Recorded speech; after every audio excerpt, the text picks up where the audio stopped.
Yo, Kirara. Maraming salamat sa pag-click sa upload natin ngayon. Bago natin simulan, paki-like mo naman ang video. Na-like mo na? Maraming salamat. Simulan na natin.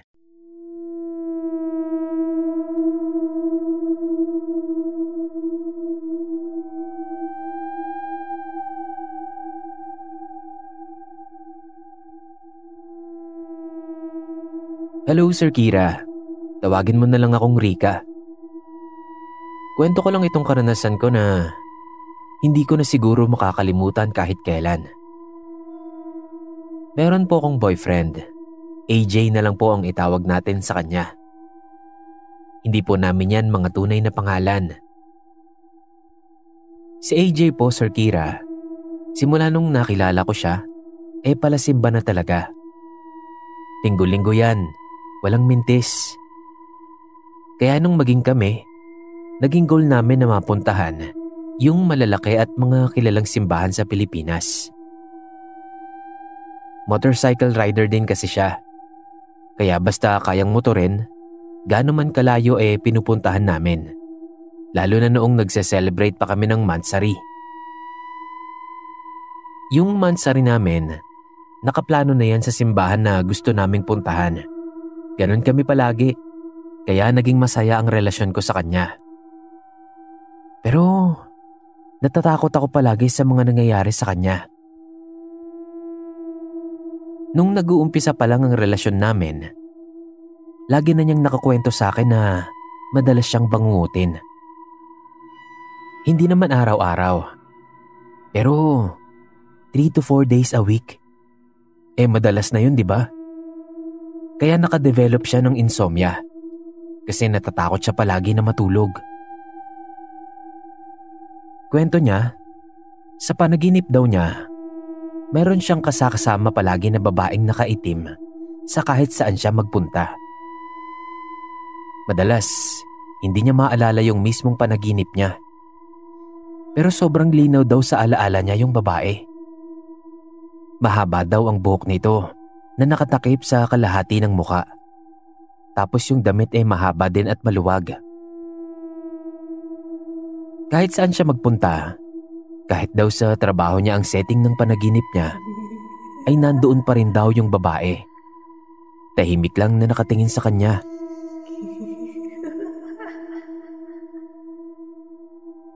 Bata pa lang daw, o estudyante pa lang siya noon, napapanaginipan niya na yung babae na yon. Nung una raw, hindi siya natatakot. Sabi niya, siguro daw dahil sa bata pa siya, kaya wala pa siyang takot nun. Pero yun nga, unti-unti ay may nabuo siyang takot dito. Kakaiba daw kasi itong makatingin. Minsan daw nung tinignan niya ng diretso yung babae, para daw biglang nagdilim yung paligid niya sa panaginip. Para daw nilalamon ng dilim yung paligid. Yun pa nga yung term na ginamit niya nun.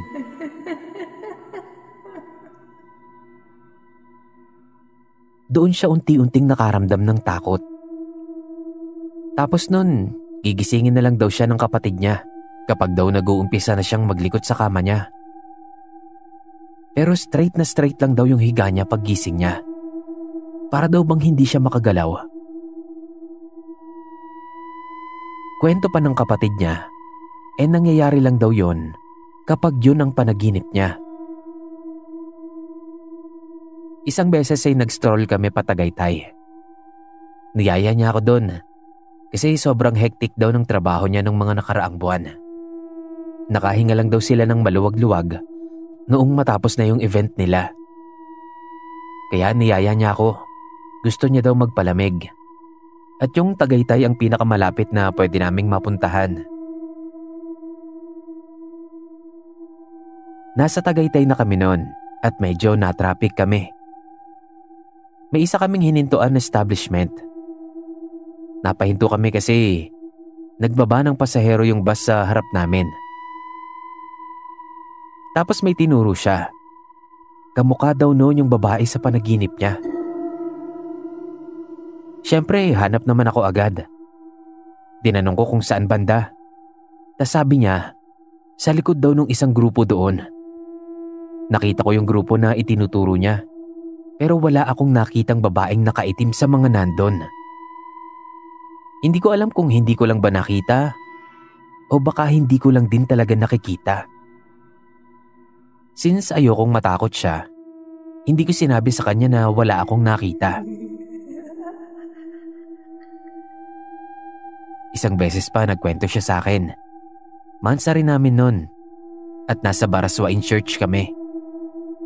Tapos na din yung misa nun. Nakaupo na lang kami sa isang bench na nandun. So nagkwento siya. Nagsorry muna siya kasi hindi maganda yung mood niya nung araw na yon. Dahil hindi daw talaga maganda yung gising niya. Hindi naman ako nagalit sa kanya kasi alam ko na palaging may dahilan kapag wala siya sa mood. So nag-start na siyang magkwento. Nasa bahay lang daw siya ng grandparents niya. Nagluluto daw siya nun.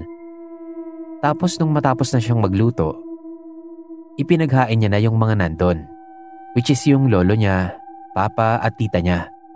Then sabay-sabay daw silang kumain. Masaya daw siya doon sa panaginip niya. Ang kaso lang, Sir Kira, yung 3 tao na yun na nasa panaginip niya ay mga patay na. Tapos doon sa panaginip niya, aware daw siya na mga patay na yung mga kasama niya doon. Patagal ng patagal, dumidilim ng dumidilim doon sa paligid nila. Tapos isa-isa daw nawawala yung mga kasama niya sa lamesa. Yung huling kasama niya daw doon ay yung papa niya. Matagal daw silang nagkatitigan. At nung nawala daw sa lamesa yung papa niya, iyak siya ng iyak nun. Damang-dama daw talaga niya yung lungkot hanggang sa gisingin na nga siya ng kapatid niya. Kasi umiiyak na daw siya habang natutulog siya. Nung iwan siya ng kapatid niya sa kwarto, hindi daw nawala yung pakiramdam niya na may kasama siya. Paglingon nga niya sa may bintana, nandoon daw yung babaeng nakaitim. Nagulat siya nun at nagising ulit siya sa ikalawang pagkakataon.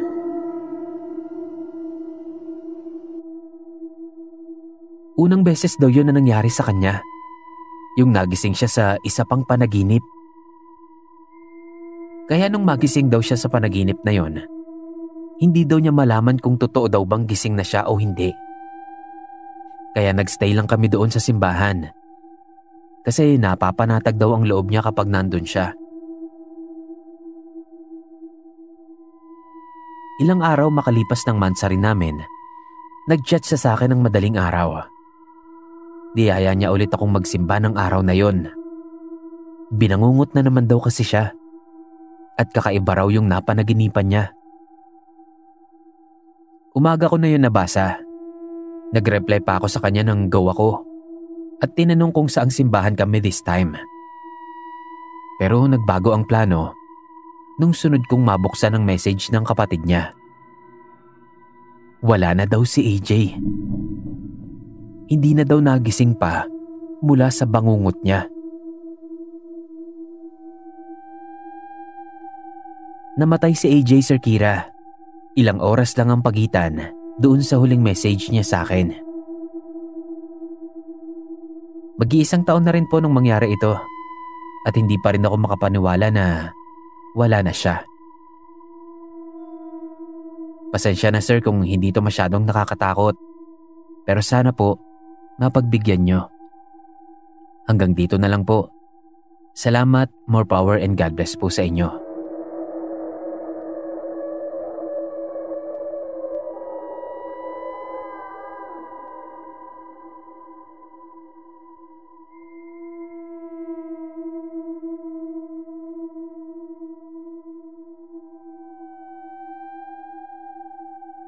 Ikwento ko lang po itong naranasan ko sa bahay ng kapatid ko. Kumusta po kayong lahat, Sir Kira? Tawagin niyo na lang po akong Clamil. 2018 po, nang bumukod ang kapatid ko at ang pamilya niya. 20 minutes lang ang layo mula sa bahay namin.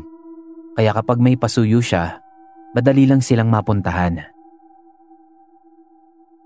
Ang madalas na pasuyo niya ay yung anak nilang 5 years old. Kapag kasi may kailangan silang puntahan na hindi pwedeng isama si Chloe, yung pamangkin ko, ako ang nagbabantay sa pamangkin ko. Madalas ay sa bahay namin kami nag-i-stay ni Chloe kapag binabantayan ko siya. Minsan naman sa bahay nila. Depende kung saan ko matripan. Isang beses, idinaan na lang ni Kuya si Chloe sa bahay dahil may bigla ang lakad silang mag-asawa. Iniwan niya sa akin si Chloe, pati na yung spare key sa bahay nila. Baka sakali daw na mag-ayang umuwi yung anak niya. At least, makakapasok kami sa loob. Wala kasi silang nabitbit na laruan nun dahil nagmamadali daw talaga sila. Hindi naman po nag-ayang umuwi si Chloe. Pero nung tumila ang ulan nung hapon, iniuwi ko na siya sa bahay nila. Maulan kasi nung mga panahon na yon, lalo na kapag gabi. Wala talagang tigil. Tapos wala din namang sasakyan sila kuya. Kaya sinamantala ko na yung pagtila ng ulan at umuwi na. Nag-message na lang ako kila kuya na sa bahay na lang kami maghihintay. Around 7 p.m., wala pa din yung mag-asawa. Tapos etong pamangkin ko, nag-aayang maglaro kami ng tagu-taguan. Siyempre ako ang taya. Ako naman palagi ang taya eh. So ako ang maghahanap, siya ang magtatago. Etong si Chloe, para yan siyang kitikite kung magtago. Nagtatago pero ang likot-likot sa pinagtataguan niya. Kaya madali ko talaga siyang mahanap. Tapos maliit pa yung bahay nila kuya, kaya no effort talaga. So humarap ako sa main door at nagsimula ng magbilang. Habang siya naman, natatawa-tawa pang naghahanap ng matataguan niya. Nakakailang game na rin kami bago ito nangyari. So nung makatapos akong magbilang, tinanong ko siya kung game na. Sinagot naman niya ako ng game na din. Pagtayo ko pa lang, nakarinig na ako agad ng mahinang hagik-gik sa bintana malapit sa daan papasok sa kusina. Pagtingin ko doon, positive. Dahil nakita ko agad yung paa niya sa ilalim ng kurtina. Pinapatagal ko muna yung laro na yon. Nagpaikot-ikot muna ako sa sala. Kunwari hinahanap ko pa siya. Tapos tawa pa din siya ng tawa. Nung papalapit na ako sa bintana kung saan ko siya nakita, napansin ko na parang mas malaki yung paa na yon kaysa sa paa ng pamangkin ko. Kakaiba din yung kulay. Parang mas maputla kaysa sa normal na kulay ni Chloe. Nung hindi ako tumuloy sa paglapit doon sa kurtina, biglang humakbang yun paabante sa akin. Tapos nakarinig ako ng mahinang tawa sa kabilang panig ng bahay. Pinuntahan ko agad yun at nakita ko agad si Chloe. Nakadapa siya sa ilalim ng kumot sa higaan ng magulang niya. Sa takot ko, binuhat ko siya at ilalabas sana. Uuwi na lang kami sa bahay namin. Pero pagbukas ko ng pinto, saktong nandoon na sila kuya. Nagulat pa sa akin si kuya. Nagtataka bakit daw buhat-buhat ko yung anak niya palabas. Sabi ko, uwi muna kami sa bahay, tapos doon ko nasasabihin sa kanya. Parang nakita naman niya sa mukha ko yung takot, kaya inilak na lang ulit niya yung bahay. At saka kami umuwi sa kabilang bahay. Doon ko na ikinuwento yung nakita ko. Naniwala naman agad sila sa kwento ko kasi may mga pangyayari na din daw pala na parang may kalaro si Chloe sa bahay nila kahit wala naman itong kasama. Minsan parang may kausap din daw ito. Pero akala nila wala lang at larong bata lang na sarili ang kausap.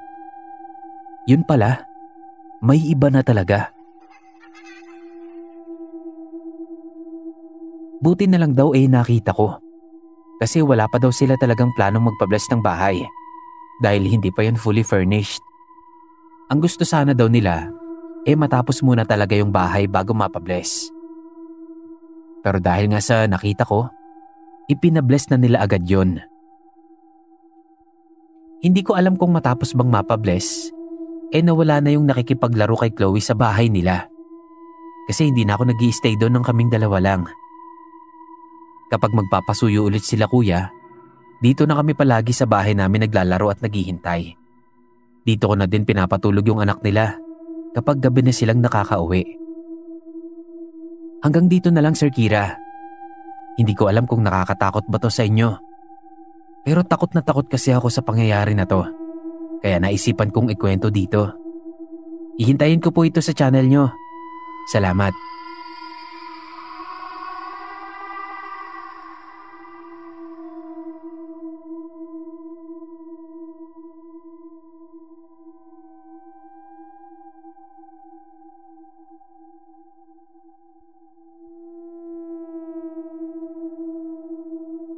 Hello, Sir Kira.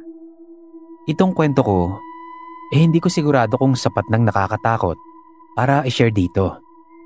Pero i-share ko na rin po. Tawagin mo na lang akong Andy. Nangyari lang to after ng trip naming magkakaibigan sa isang beach sa Zambales. Hindi ko na lang maalala yung pangalan ng beach. Basta sigurado akong sa Zambales yon. 3 days and 2 nights kami doon. 5 kaming magkakaibigan. 4 kaming babae at 1 pusong babae. Maraming tao nung nandun kami. Kasi medyo sikat yung beach spot na yon, kaya kami nagpunta doon. Siksikan talaga. Halos magkakatabi na yung mga tent namin sa iba pang mga nandoon na hindi namin kilala. Kaya nung panahon na yon, imbis na ma-relax kaming 5, parang mas napagod lang kami. Anyway, kahit papaano naman ay naligayahan kami doon. Bukod lang sa pangyayari na to. So gabi na yon at nakapag-good night na kami sa isa't isa. 2 lang ang tent na gamit namin nun. Kasama ako dun sa pangtatluhan. Si Bading na Junels at si Clara ang kasama ko. Nakatulog na ako nun at naalimpungatan lang nang makarinig ako ng mga nagsasalita sa labas ng tent namin. Nagising ako kasi boses yun ni Junels. At doon ko yun nadidinig sa mismong entrance ng tent. Kinuha ko ang cellphone ko. Tinignan ko kung anong oras na. Mag-aalas 3 pa lang nun. Nasa gilid kasi ako. Tas tabi ko si Clara. Sa kabilang gilid naman si Junels. Dama ko namang nasa tabi ko si Clara. Kaya bumalik na lang ulit ako sa pagkakahiga ko. Sinubukan kong makabalik sa tulog. Pero kasi hindi talaga ako makatulog kapag ganung may mga nag-uusap sa hindi kalayuan. Kapag kasi ganung wala naman ako sa bahay namin, alerto ko sa mga ingay sa paligid ko. Sinubukan kong hindi pansinin. Hindi ko alam kung dahil ba antok pa ako o ano. Pero hindi ko talaga maintindihan yung pinag-uusapan sa labas kahit na anong focus ko sa pakikinig. Tapos hindi din naman ako makatulog. Sa inis ko, binuksan ko yung tent namin para sana pagsabihan na medyo lumayo-layo naman sila. Pero pagsilip ko sa labas, literal na malamig na hangin lang ang sumalubong sa akin. Walang tao dun. Na para bang wala talagang nakatayo dun nung umpisa pa lang.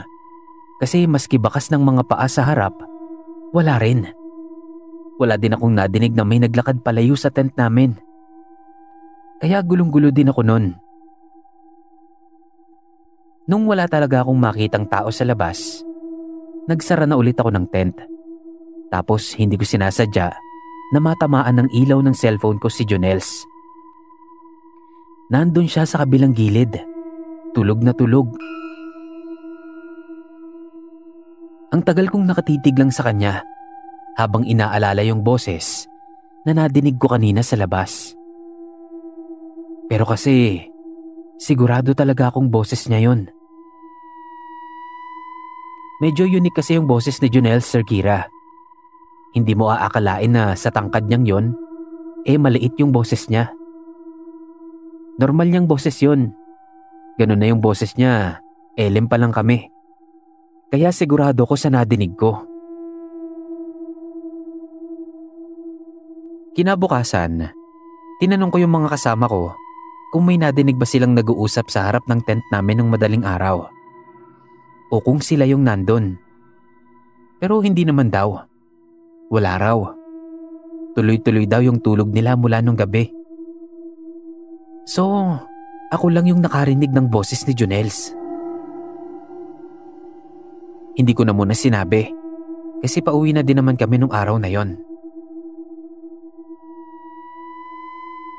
Sa apartment ni Jonels kami dumiretso kasi karamihan sa mga dala naming gamit sa kanya.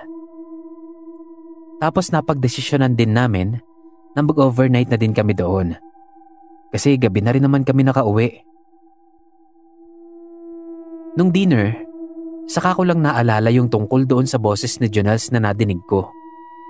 Kinuwento ko yun sa kanila at hindi din sila makapaniwala. Lalo na si Jonels.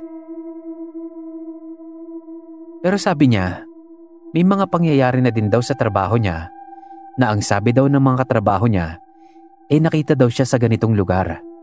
Tapos bigla siyang makikita na nandito pala.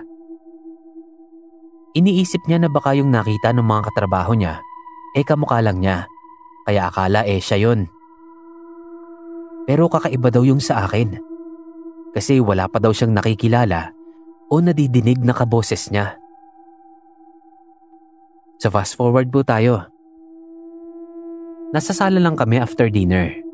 Mga nakapila kami sa CR para makaligo bago matulog. Ganun yung sitwasyon namin nung biglang may kumatok sa pinto at nagsalita. Mga te, pasuyo naman ang pinto. Ang bigat ng dala ko Boses ni Jonels yun, Sir Kira. At lahat kami nadinig yun. Maski si Jonels na kalalabas lang ng CR. Ilang beses pa yung kumatok gamit ang paa. Pero wala pa ding nagsasalita sa amin dahil lahat kami gulat pa. Dun sa huling katok, medyo malakas na. Kaya si Clara na ang sumagot. Sabi niya, nasa CR ka, wala sa labas. Wala kang maluloko dito. Tapos medyo natahimik yun ng ilang segundo din. Akala nga namin wala na Pero sinipa niya ulit yung pinto ng isa pang malakas. Pagkatapos nun, wala na. Ilang beses na akong nakapakinig sa iba't ibang horror channels ng tungkol sa mga mimik. Pero itong karanasan pa namin, yung medyo kakaiba. Kasi parang ang agresibo niya. Kaya halos hindi kami nakatulog nung gabing yun. Takot na takot kasi si Jonel. Kaya ilang araw din kaming nagstay doon sa apartment niya. Hanggang sa medyo napanatag na siya. Okay naman na si Jonel, Sir Kira. Hindi pa naman daw naulit yung nanggagaya sa boses niya. At sana nga, hindi na maulit. Kakaiba din kasi yung takot na binigay nun sa amin. Hanggang dito na lang po. Sana madinig ko itong story ko sa channel nyo. More power po and more stories. Salamat and God bless po.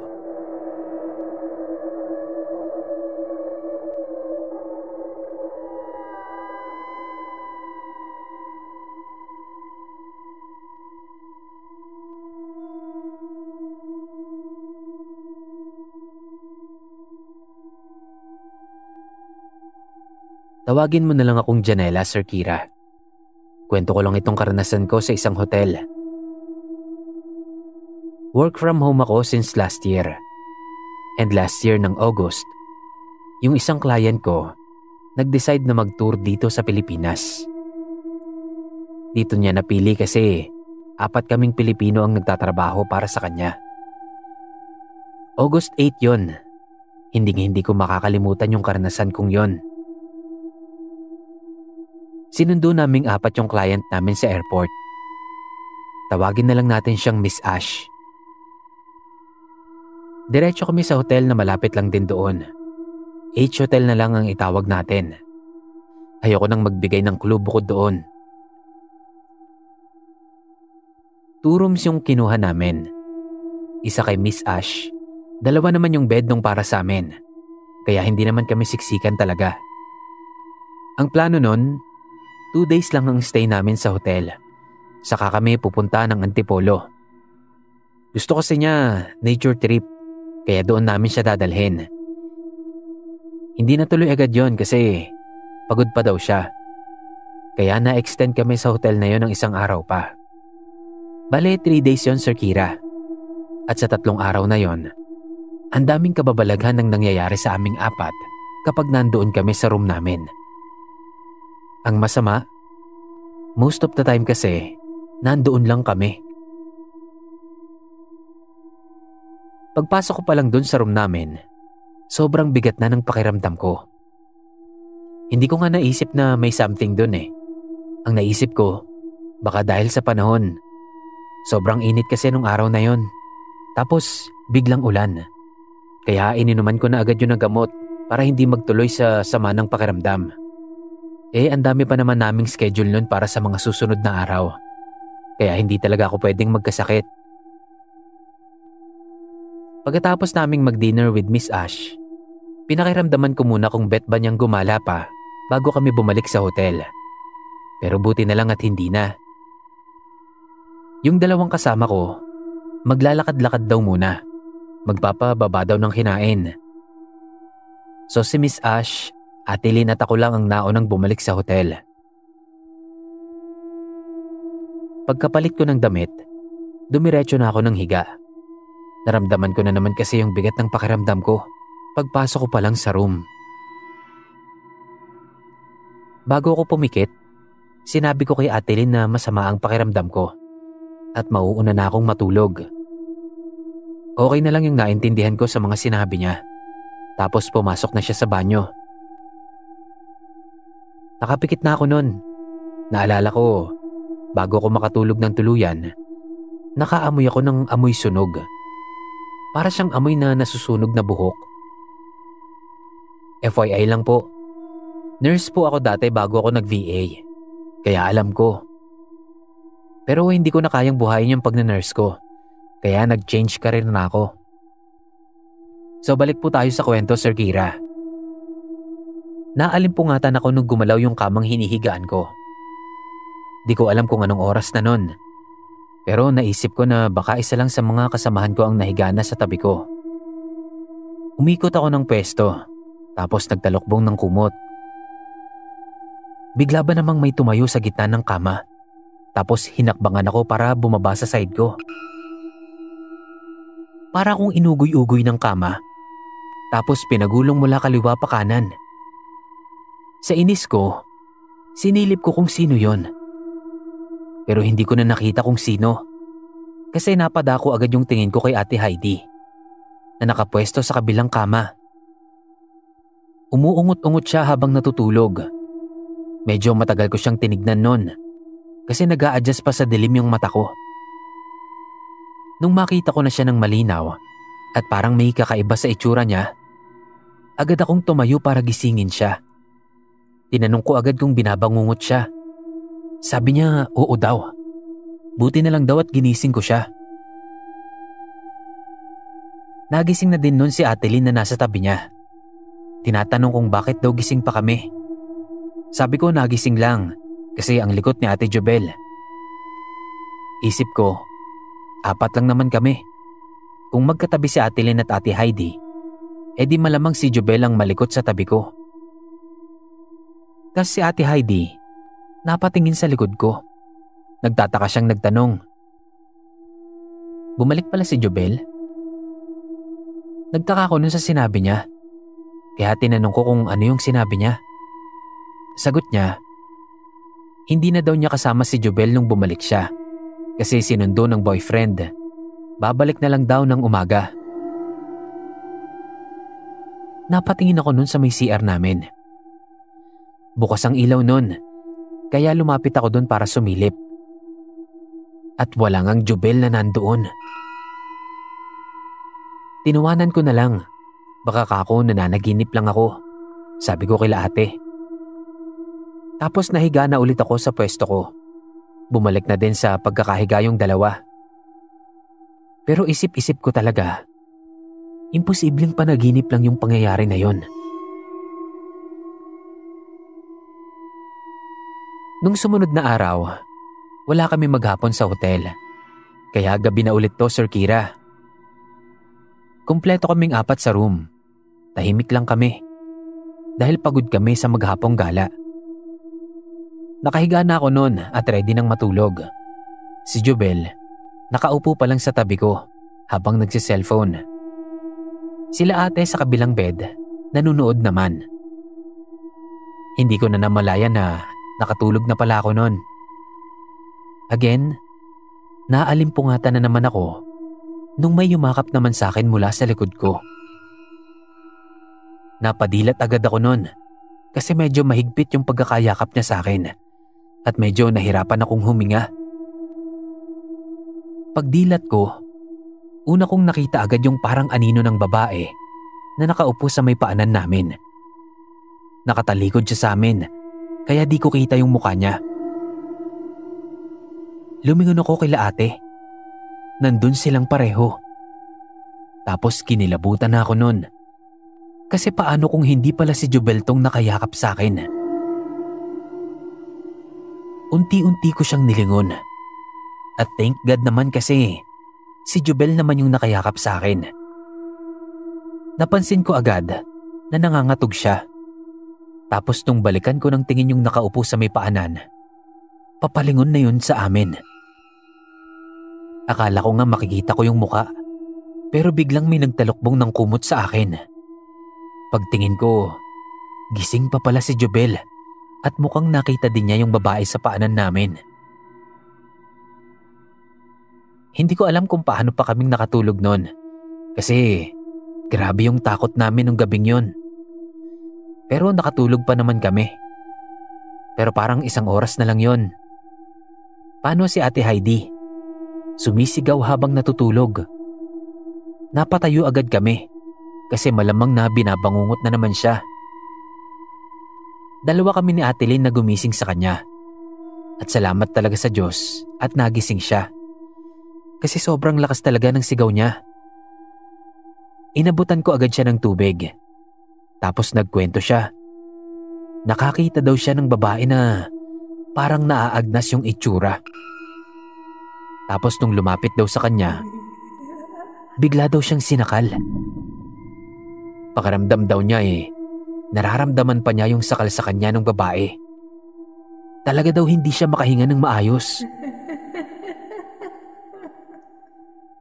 Nung medyo kumalma na siya, sinabihan niya kami ni Ate Lynn na matulog na ulit kami dahil maaga pa kami kinabukasan.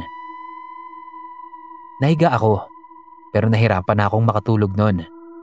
Iniisip ko na yung babaeng sumakal kay Ate Heidi at yung anino ng babae na nakita kong nakaupo sa may paanan namin ay iisa.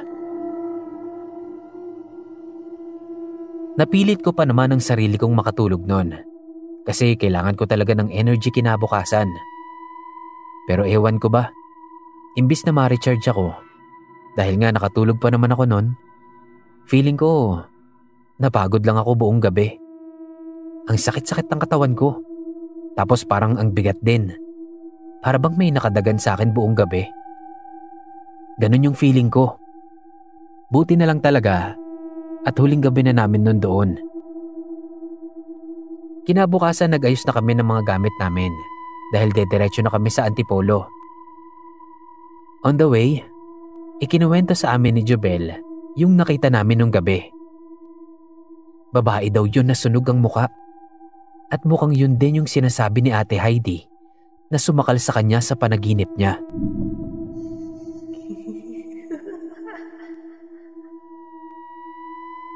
Madami pang nakwento sila Ate Lynn at Ate Heidi tungkol sa stay namin doon.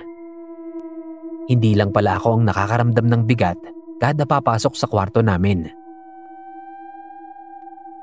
Meron pa nga daw na nung matutulog na kami ni Jubel, Nagpatay-sindi pa daw yung kuryente sa kwarto namin dahil parang may nag-aangat baba ng card doon sa malapit sa pinto. Yung ibang kwento pa nila, nakalimutan ko na. Pero yan talaga yung pinaka nakakatakot na nangyari habang nandoon kami. Pagkatapos nun, never again. Hanggang dito na lang to, Sir Kira. Kayo na pong bahalang mag-ayos sana. Maraming salamat po sa pagbasa.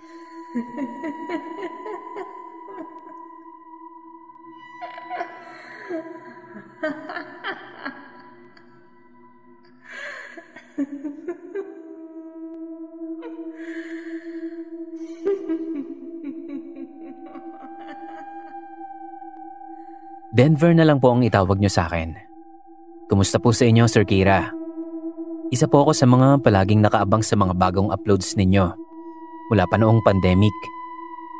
Isa po kayo sa mga paborito kong pakinggan sa biyahe, sa trabaho, hanggang bago matulog. First time ko lang pong magsishare ng kwento. Sana po mapasama at magustuhan ninyo. Bale, itong kwentong ibabahagi ko sa inyo kailan lang nangyari sa amin. Karanasan po namin ito ng live-in partner ko. More than 12 years na po kaming magkasintahan ni Inkay. At yung 7th anniversary namin, napagdesisyonan naming magsama na. Wala po kaming anak, Sir Kira. Hindi pa nabibiyayaan hanggang ngayon. Walang inaalalang mga bata.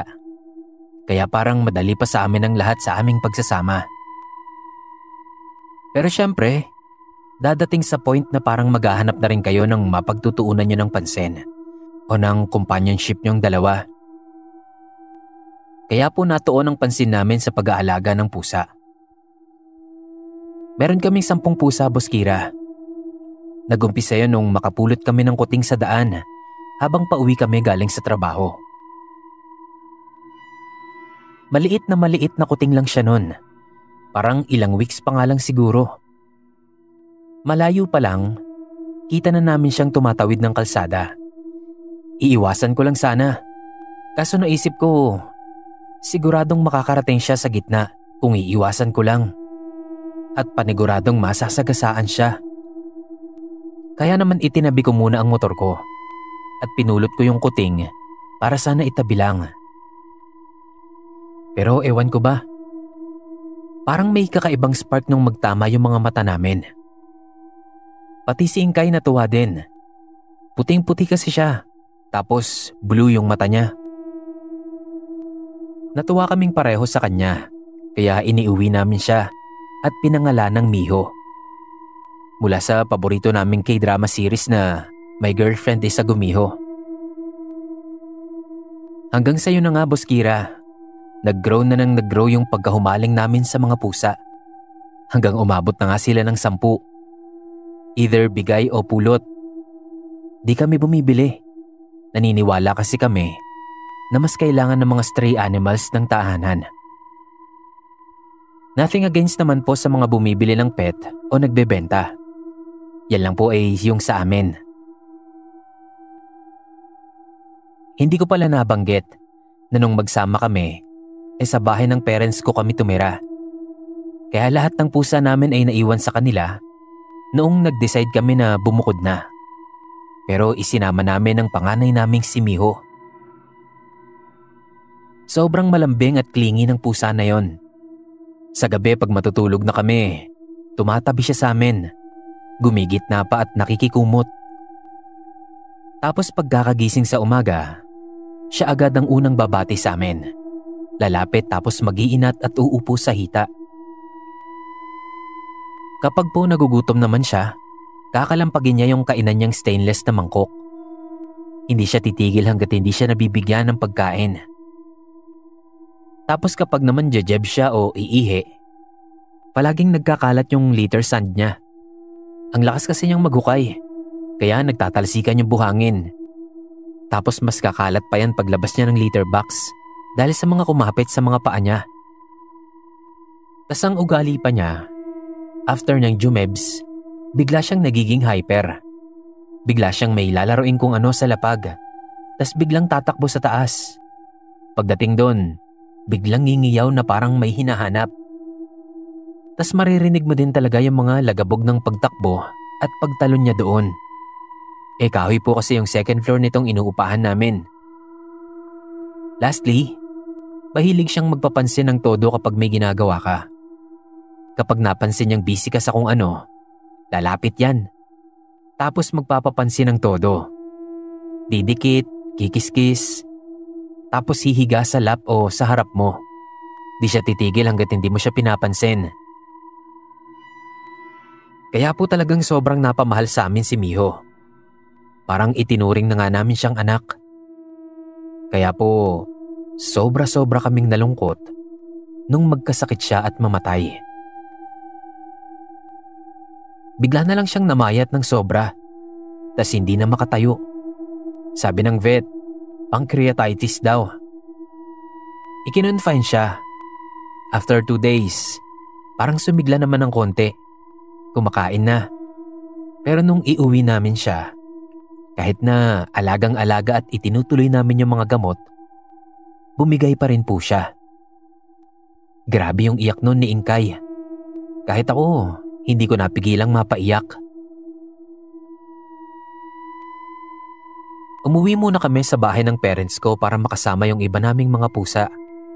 Baka sakaling makabawas sa lungkot na nararamdaman namin.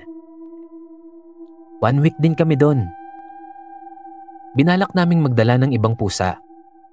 In the end, nagkasundo kaming hindi na lang.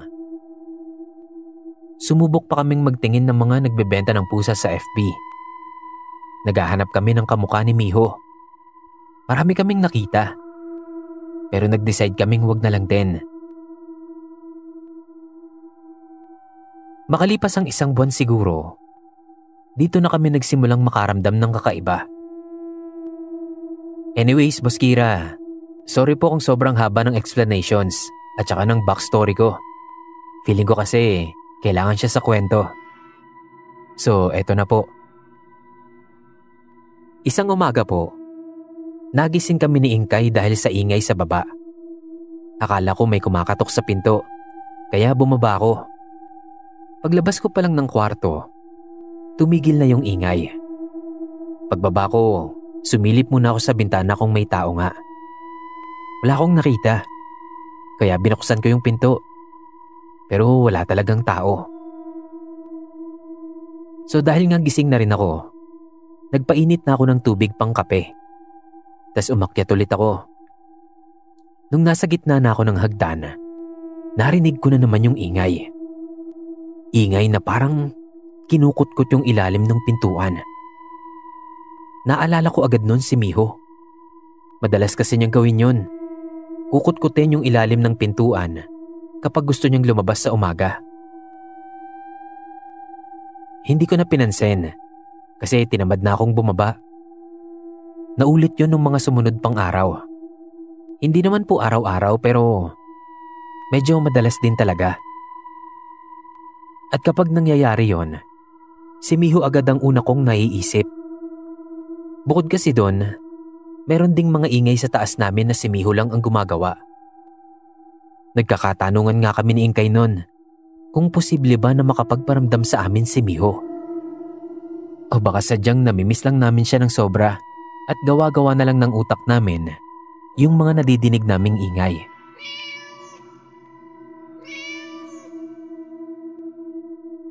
So hinayaan lang namin yon. Kapag may ingay na nakapagpapaalala sa amin kay Miho, nagkakatinginan na lang kami. Itong isang pagkakataon lang talaga ang hindi namin kayang bigyan ng paliwanag, Sir Kira. Meron kaming maliit na balcony sa taas. Bihirang-bihira yung mabuksan. Kasi sa baba lang talaga kami palagi ni Ingkay madalas. Nabubuksan lang yon kapag magsasampay kami doon ng kumot. Bedsheet, kurtina, yung malalaki lang na labahan yung sinasampay namin doon. Pero bihira din naman kaming maglaban ng mga yon. Nauna akong magising ng umagang yon. Pagkatapos kong magmuni-muni, nag-ayos na din agad ako ng umagahan namin. 1 oras din siguro nung sumunod namang bumaba si Ingkay. Nagtuloy-tuloy ang araw namin nun. Kain, linis, trabaho. Buong araw nasa baba lang kami. By the way, itong time na to, naka-work from home setup po ako. At si Inkay naman busy sa online shop niya. So yun nga po, nasa baba lang kaming dalawa. Nung hapon na, bago dumilim, umakyat ako para buksan yung ilaw namin sa itaas. Doon ko nalaman na bukas pala yung pinto namin sa balcony. Isinara ko yun, tapos binuksan ko na yung ilaw. Pagbaba ko, sabi ko kay Inkay, buti na lang hindi umulan. Nagbukas pala ako siya ng pinto sa taas. Pero ang sabi niya, hindi daw siya nagbukas ng pinto. Hindi naman na daw kasi siya umakyat ulit simula kaninang umaga nung bumaba siya. Hindi rin naman ako ang nagbukas nun. Ilang beses pa akong tinanong ni Inkay kung talaga bang hindi ako ang nagbukas ng pinto sa taas. Pero sigurado kasi ako na hindi talaga ako. At sigurado din daw siyang hindi siya. Nakakatawa man pero naisip talaga namin na baka si Miho yung nagbukas. Kaya niya kasing buksan yung pinto namin doon. At nung buhay pa siya, madalas ko din siyang mapagalitan nun kapag binubuksan niya yung pinto sa balcony namin. Eto pa, isang pahabol na lang. May 2 gabi din yata yun. Nakahiga na kami nun sa kama ni Inkay at nagpapaantok. Nagse-cellphone lang kaming pareho. Nang bigla kong maramdaman na parang may maliliit na paa na humahakbang sa kama. Una binabaliwala ko lang. Pero nung maramdaman ko na parang may humiga, medyo nagulat pa ako nung mapaiktad si Inkay. Sabay naming binuksan yung ilaw ng mga cellphone namin. At doon ay nakita talaga namin, Boss Kira. Mayroong parte ng kama na nakalubog. At yung pwesto na yon, doon palaging humihiga si Miho. Nagkatinginan na lang kaming mag-asawa nun. Si Inkay naiyak na lang kasi mas nanaig yung pagkamis niya kay Miho kaysa sa takot. 2 gabi pong nangyari yon. Meron pang isa. Natutulog ako nun. Kalagitnaan ng gabi naalimpungatan ako.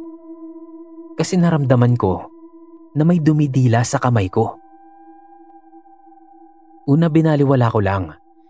Kala ko kinakalabit lang ako ni Inkay. Nilingon ko siya pero tulog na tulog naman siya. So natulog lang ulit ako. Hindi ko alam kung gano'n ako katagal nakatulog ulit noon. Nung maramdaman ko na naman na may dumidila sa noo ko. Sa pagkakataon na yon, sigurado na ako at alam ko na si Miho yun. Naglalambing na naman. Ugali kasi niya yon kapag nagugutom siya ng madaling araw. Nandidila siya para manggising tapos aayain ka niya sa baba para bigyan mo siya ng pagkain.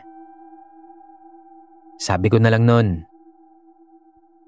Miho, pahinga na. At yun na po yung huling paramdam sa amin ni Miho, Boss Kira. Sobra naming mahal yung pusa na yon. Kaya nga po hanggang ngayon, hindi pa rin namin magawang mag-uwi ng bagong pusa dito sa bahay namin.